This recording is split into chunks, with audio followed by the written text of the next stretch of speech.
Coming up on the Having It All Show, Episode 7, Love, Animals, and Miracles, with legendary Dr. Bernie Siegel. Welcome to Having It All, Lifestyles of the Rich and Conscious with MarBeth Dunn, featuring experts and pioneers in health, wealth, relationships, and spirituality, creating a happier, healthier, wealthier you. Hello and welcome. Welcome to the Having It All Show.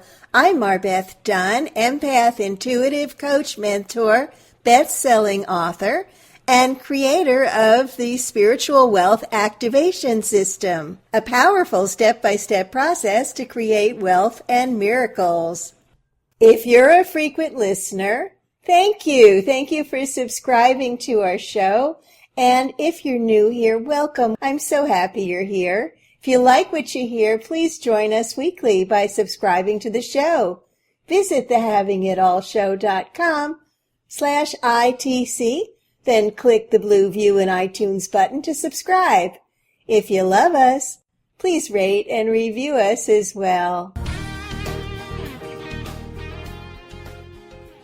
Today on the Having It All Show, named by the Watkins Review of London as one of the top 20 spiritually influential living people on the planet, and author of Love, Medicine, and Miracles, Dr. Bernie Siegel is here to discuss his new book, Love, Animals, and Miracles. Welcome, Bernie. I'm so delighted to have you on the show. Well, thank you very much, MarBeth. It's it's an interesting combination of words that we keep using and reusing. I think the love and the miracles, all living things, are a part of that. Yes, I'm all about love and miracles and animals, and I just love your book. I sometimes even defining the word miracles, but it's, like Elizabeth Kubler-Ross always used to say, no coincidences. And I think it's that type of thing, that things happen and they're not accidents. Let's put it another way. We participate in the miracles. Maybe that's a better way of saying it, that we, in a sense, make them happen. That's an interesting error in my language. But we make them happen, by being happy, by being loving, by choosing life-enhancing lifestyles and activities, and then it, is no coincidence that happens. So, I think when people accept that and their participation in it and how their consciousness affects the future, then their life begins to change. Yes, definitely. Their life begins to change because they're allowing more love into their lives, and that's a really beautiful thing. Something that I teach as well with my Spiritual Wealth Activation System, so people can attract miracles into their lives on a regular basis. Now, 30 years ago, Bernie, you brought love into medicine, and you've been a thorn in the side of traditional Western medicine ever since. And as an internationally recognized expert in healing through the mind-body-spirit connection, can you share how animals can help us with our healing? Well, an interesting comment I read from a rabbi. He said the word tov was interpreted as good in the Bible, but he said that word doesn't mean anything anymore because it's used so frequently to describe everything. And he said the word complete would be a better interpretation. And so my comment is that animals are complete. Man is not, and the Bible tells us that too. But the animals have a lot to teach us about behavior, about life, about relationships, about forgiveness. I mean, the book, by the way, so that people know, are stories that people sent in, and my pointing out what those stories are teaching us and letting us know. Sometimes about the mystery of life, so people would say it's a miracle, and other times about practical things, whether it's related to illness or wounds or appearance, just everyday behavior. And I think the animals are great role models. As a matter of fact, I often say to people, if you don't know how to behave, ask yourself WWLD. And they look at me, I say, yes, what would Lassie do? And, there are so many both serious and humorous comments. From way back when, Ann Landers had a column that was sent in or taken out of a newsletter from a church, and it, just to give you some of the lines in it, if you can start the day without caffeine, get going without pep pills, resist complaining and boring people with your troubles, eat the same food every day and be grateful for it, not treat a rich friend better than a poor friend, face the world without lies and deceit, conquer tension without medical help, relax without liquor, sleep without the aid of drugs, and say honestly that deep in your heart you have no prejudice against race, religion, color, or nationality, then, my friends, you're almost as good as your dog. So when I read that to an audience, they're all sitting up seriously listening, and then you finish and they burst out laughing. But it's that message of how do you get through the day, and I think the animals teach us that, and they're open to the mystical too, from mind connection, no localization of consciousness. My friend Amelia Kincaid sent in a story, but years ago, I thought when I met her at a conference that she was a little bit of a screwball because she said to me, I'm an animal intuitive. I said, what does that mean? She said, I talk to animals. And I have to say, at that point in my life, it was like, okay, lady, yeah, that's nice. But, see, I test all these things. I always say, what I believe in is what I experience. So, a cat is missing in Connecticut. Amelia has been in California and Africa when I have sent her emails about missing pets. And she has described in detail. In the first case, she said, the cat's alive. I can see the moon through its eyes. I mean, how she can do that while sitting in California, don't ask me. I can't explain it. But all I can tell you is she described everything in such detail each time we found the animals exactly where she told us. And it's just incredible. But again, her comment is, Bernie, you have to quiet your mind. So I learned to start doing that. And then I knew where animals were when I couldn't find them, or why they would behave in a certain way. I would ask them, and I'd get an answer back. Yes. I mean, I adopted... I totally get that. I totally get that. Because for me also, I'm an empath and an intuitive as well. And I work non-locally with people all over the world, by phone or by Skype. So I totally get how she can do that. I don't know exactly how, but I know I can do very similar things. And and you can too now, because just by asking the question, you're getting the answer. But how often do we just say, I don't know where that is, without saying, where is it? If you just ask the question, quiet your mind, you're going to get an answer, right? Yep. The thing that it struck me was you're reading in myths and fairy tales, it was similar to the still pond, that when you quiet your mind, you see the truth. And it's the ugly duckling on a still pond sees he's a swan. If he was in turbulence, look how my mother treated me, look what she did to me, he'd never see his beauty. He'd be thinking what his mother saw and not what the truth is. So I've learned, that these are common themes available to all of us. And even Jung, years ago, said the future is unconsciously prepared long in advance and therefore can be guessed by clairvoyance. It's just what you're saying.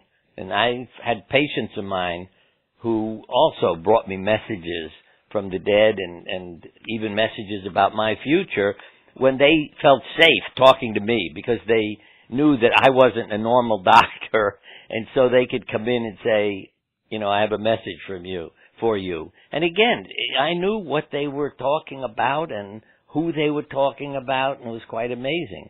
And I think the animals also sense that intuitively. How many stories we read about pets that are living in nursing homes, or even in your own home, and they know who's sick, who's dying, when they're getting better. Because one man, I remember, he said his father was quite ill at home, and he really was worried about his father.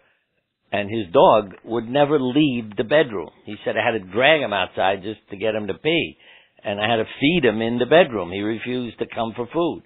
And then he said, I came home one day from work, and there's a dog sitting in the kitchen waiting for a meal. And I knew my father's getting better. See? Now you'd say, how does the dog know? Well, the dog senses that. Yeah, we had a cat named Miracle. And her name came, again, from a dream. A woman said, when I was dealing with my cancer, a cat appeared in the dream, said, my name is Miracle, and told me what treatment I should take. And I did, and I'm well today. So we named the kitten Miracle. But she used to, if I was in bed not feeling well or needing a rest, she would jump up, climb on my chest, lie there and purr. And if I was just being lazy, you know what I mean, just lying down and take a break, she didn't need to come in and give me therapy. But it was so obvious she knew how I was feeling and what I was doing there. And let me share one of the stories because it says so much about this. A young woman wanted to buy her father a dog, so she went down to this breeder and picked out a dog, but the breeder said, I'm sorry, that one's already been chosen. So she went home without a dog, and I don't know, it might have been a year or two later, she's killed in an accident. And the parents, of course, are devastated, but they decide after a little while, you know, maybe we should get a dog. It could cheer us up, make us feel better. So they go down to that same breeder. They walk in, and there are a bunch of dogs loose, and one of them turns, runs over, and leaps up onto the father's chest. And the breeder came over and said, that's the dog your daughter picked out for you a couple of years ago. It was returned because the people couldn't keep it. And you'd say, how does that happen? Of course, they took it home. But, you know, it's all those no coincidences. So when I'm looking for a pet, I really say, okay, God, give me a signal. And then I go to the shelter when I get that feeling.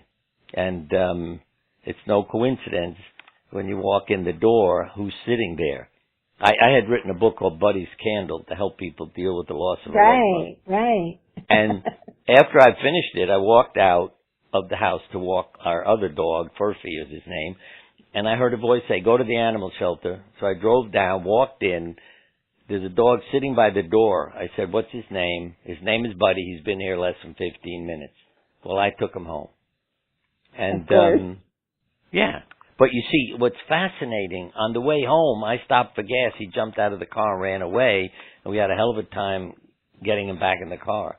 But again, because of Amelia, when I got home, I quietly stood there next to him and said, why did you do that? And I couldn't believe what I hear then from him.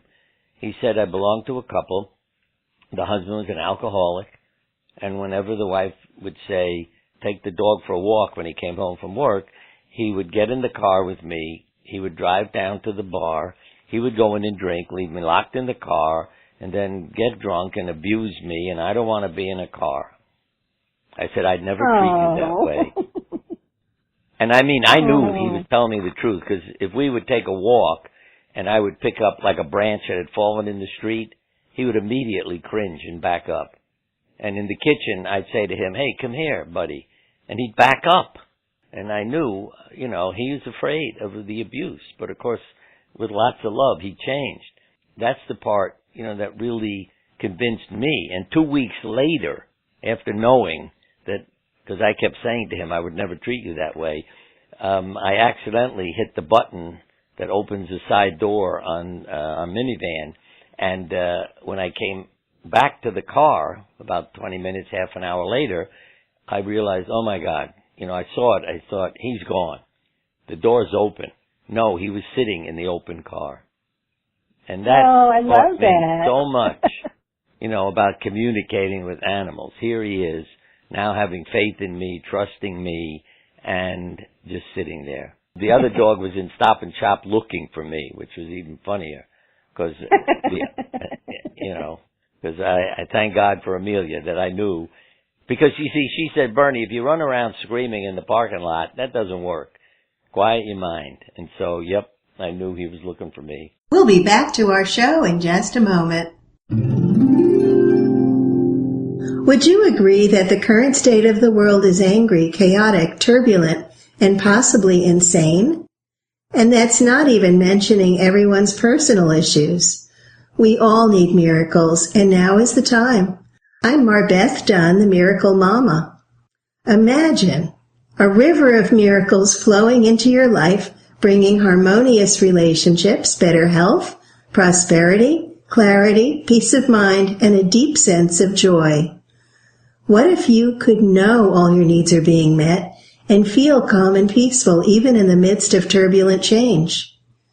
Get your free guide now, 7 Easy Ways to Harness the Power of Miracles at miracles101.com. That's miracles101.com and live your miraculous life. That's so beautiful, Bernie, and I truly believe that pets are empathic, and they know. They can totally sense what's going on within us, in our bodies, and I can do that as well. I'm an empath, and when I'm working with someone, even on the other side of the world, I can feel what's going on in their body, and I'm able to use that to help them. Pets have that capacity as well. See, every time you say something, I think of another story. One of our grandchildren sent in one. He had several turtles, and many of them in the same tank had died. So there was one left, and he could see it was depressed and lonely, not eating. So he, kept offering it different foods, and it wasn't eating anything. And he thought, all right, I'll go get it a little fish. That should interest it, and he'll eat that. It broke his heart to think, I'm going to have to feed him a fish, and that fish will die. But he said, I went down to the pet store, and I bought a little fish, and I brought it back, and I dropped it in the tank. And he said, what happened was, the turtle jumps into the water, the fish is in the water, they swam together, touched noses, and became friends. And they're still living together, eating together, swimming around. I mean, that's the part that is so beautiful from the animals. It's like the photographs or the emails you see where the tiger has a little pig or goat, the mother tiger is raising them, and it's no accident. They just have that compassion and that love. It's there for them. It doesn't mean, there are times, but you see, even in killing, our house, I mentioned in the book, was a zoo. We had, and it was an acre and a half, so that people don't think I lived on a farm. We had fences up to hold the dogs, the goats, the ducks, the geese, and all these creatures in the house, exotic pets, skunks, squirrels, injured birds, you name it, turtles in tanks. We had everything roaming the house. But in our son's room, he was into herpetology, all kinds of reptiles. He even had a dead tree I put in his bedroom so these creatures could climb up and live in it. But when he would be away and say, Dad, don't forget to feed the snake, that broke my heart. To drop in a mouse and watch the snake swallow it, I just felt so awful. It breaks my heart. Some of our cats, I keep them fenced in now because, if they get loose and then they bring me a gift, a little chipmunk or something, of course. And I feel so bad. They think they're doing me a favor to come back to the house and say, here, would you like to have this? So I don't let them out anymore. I know they're hunters, and Amelia's always saying, hey, it's their nature, but it breaks my heart. But anyway, then I read, why I say about giving the snake a mouse. I was reading that, in a sense, the snakes are trying to make it as painless as possible, that they wrap themselves around the creature to stop it from breathing, so that before it is swallowed, it dies. In other words, it's dying in the most painless way the snake can accomplish, then it swallows it. And I thought that, even in nature, is so fascinating, that these little things you might not think about, but do make a difference, and the nature of creation and all animals. So what do you think, Bernie, is the most profound lesson that you've learned from your animals? Well, one I mentioned that was very powerful for me was forgiveness. We rescued a little rabbit, and it became a house rabbit. No different than a cat in the house with litter and living in the house. But I also, know some of the vets said to me, look, make sure they're introduced to all the other animals slowly, because they can injure the rabbit. So I was doing that, protecting it. And then one day I went out of the house, forgot to close the pet door. But I thought, he's been, the little rabbit named Smudge has been here for 10 days. They must know each other. But when I got home, my heart was broken because the dog Furphy had grabbed the rabbit and given him a shaking, you could tell. And he had, wounds from the dog's teeth. And two things I may add. One is love, because when I would work on the rabbit's wounds, if I were hurting her, how did she let me know? She'd turn her head and lick my hand. Think about that. And I've seen it with our other pets too. They don't turn and bite me and say, "Stop it, you're hurting me." They turn and lick your hand. And yeah, they're very gentle. Yeah. And then one day I went out to bring her in because I worried as it would get dark to bring her in from the protected yard. But I always worried if a predator ever jumped the fence, the rabbit is the one at risk. And so I would bring her in the evening, and she never wanted to come in. She'd run around, drive me nuts. I even said to her one night, "Why don't you let me pick you up? I'm worried about you." She said, "You don't treat the cats that way. This is from a rabbit." And I explained to her, I'm worried about her. After that, she wasn't so much trouble. But this night, I couldn't find her anywhere. I didn't know what happened. And then I saw the dog lying there, Furphy, the one who had bitten her. So I walked over to him, and she was hiding against his back, mixed into his fur. And I thought, wow, she's using him to hide from me. He, wounded her, could have killed her. But here they are, friends. And that impressed the hell out of me, that she could be that forgiving, that somebody who had injured her and threatened her life in a sense, and now he was her buddy, trying to help her stay out at night and not have to go in with me looking for her. And those are the things that always impress me. Yeah, the love, the forgiveness. That's fabulous. Yeah. Yeah, the love and forgiveness. And I know I wanted to ask you to share another miracle story from your book about how our love can heal animals. Animals, I always say, don't look in the mirror and say, "Oh, I need grooming. Don't take me out. I've lost an eye. I don't have a leg." It's that acceptance and back to the word completeness, that we tend to see what's wrong. They see what's right. And when you're there to give them that, the way I did even to Buddy, I didn't say to him anything. I just said, "I would never treat you that way. You're safe here." And he senses that truth. And they all do. And that's what is so beautiful. Can you tell us about your dog, Oscar? I know he has cancer. Let me say one thing before Oscar, was don't ever tell the people at the animal shelter the names of your family members, because they happen to know that my father's name was Simon. So you walk in and you see a dog and you say, "What's his name?" They say, "Simon." And I take it home. So we've had a dog and a cat named Simon now. And, I've told them, you're not going to get away with it anymore, because you can't keep naming everything there Simon. But Oscar had a malignant melanoma, and I took him to the vet for one of his visits, and the vet said, he's so sick now, I think we should euthanize him while you're here, because I've never seen a dog this sick recover. I said, "Look, I'm not going to go home and say to the kids, Oscar was put to sleep. I've got to call them to prepare them." So I called the house and I said, "We're going to put Oscar to sleep. The vet thinks that he's so sick he can't recover, and to make it easy for him." And one of the kids on the phone said to me, "No." I said, "What do you mean, no?" He said, "Look, you don't put your patients to sleep. You're not putting Oscar to sleep." That was a hell of a statement from a child. But I said, "Okay," and I brought him home.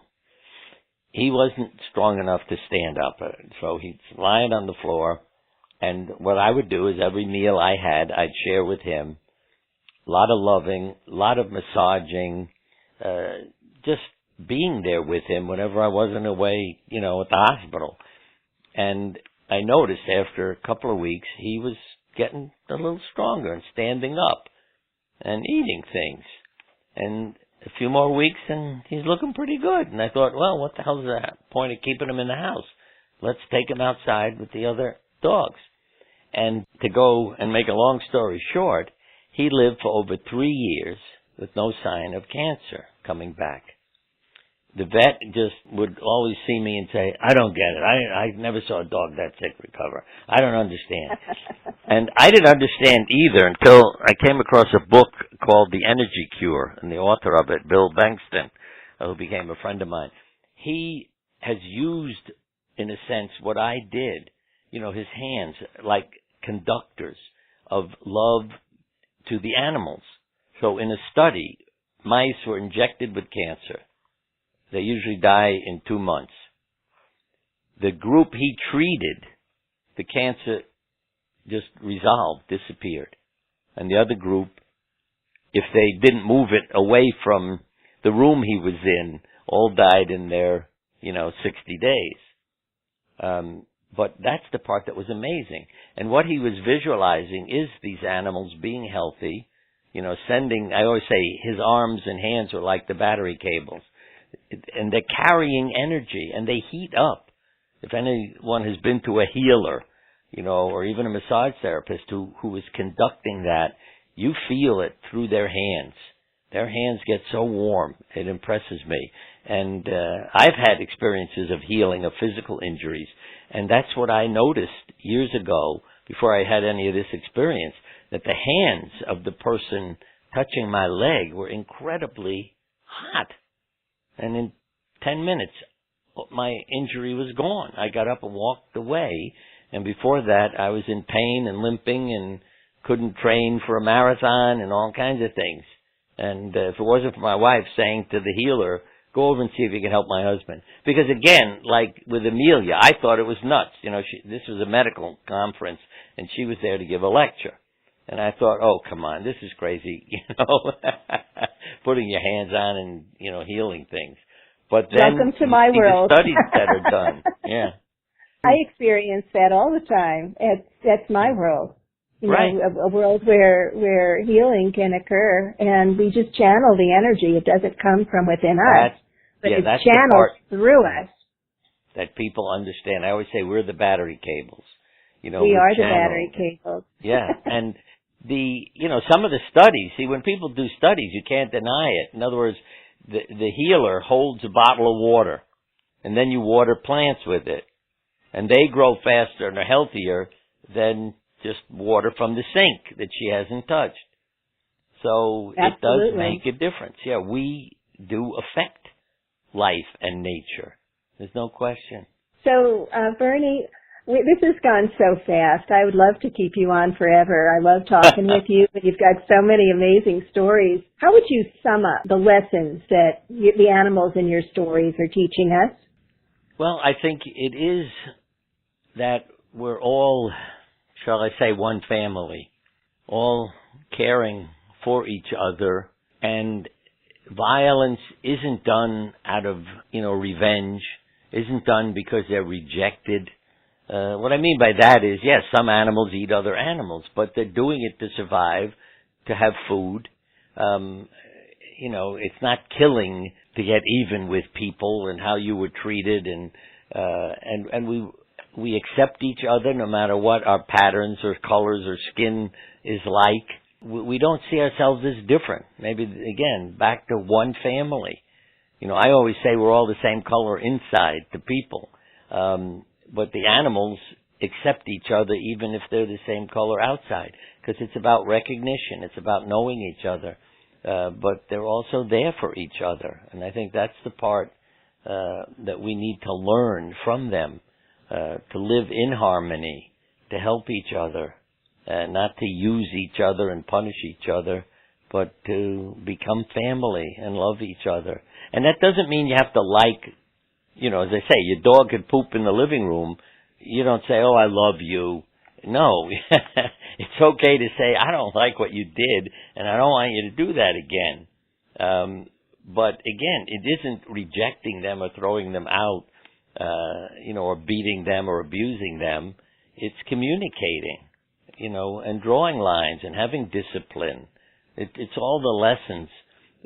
Well, maybe this summarizes it better than anything. I often say to people that have a new child, I say, okay, now get a puppy and go to the vet and say, how do you raise a puppy? And then go home and do that with your child. And really, it's discipline, exercise, love. It's all those things put together, you see.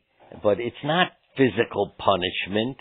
It's making rules and regulations and having them learn from their mistakes. So you become a coach to each other. See, and coaches help us all improve and live better lives. And I think when we get an animal, we think of ourselves more as a coach and a trainer. See, but when you have a child or someone else, you're now a parent or it's a relative or a neighbor. But how do you treat them? Do you still remain as a coach and help improve all our performances? Or do you want to punish them and get even and, say bad things about them and all that stuff? If I can, if you have just one last thing, just so you understand in terms of health.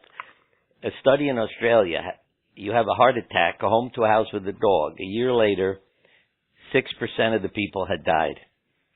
If you had a heart attack and went home to a house with no dog, 24% of the people had died. Wow. And, it's again the same thing, whether it's in nursing homes or seniors. When we have relationships, we survive and stay healthier, and it changes our chemistry. Literally, petting a furry animal changes your internal chemistry. So you bond with people and live differently. All right. Beautifully said. Thank you. Thank you, Bernie. Thank you so much for being on the show. And to learn more about Dr. Bernie Siegel, to connect with him on social media and get more information, visit him on his show page on TheHavingItAllShow.com. Be sure to visit TheHavingItAllShow.com and download your free guide, 5 Steps to Wealth and Wellness and the Pitfalls to Avoid. If you haven't already, be sure to subscribe to The Having It All Show and never miss an episode. You can visit TheHavingItAllShow.com, and there in the banner at the top of the page, you'll see a red subscribe for free on iTunes button. On the show pages, you can also listen through the Stitcher app. And if you're using an iPhone, click on TheHavingItAllShow.com/ITC, where you can easily subscribe. That's our show. We'll see you next week.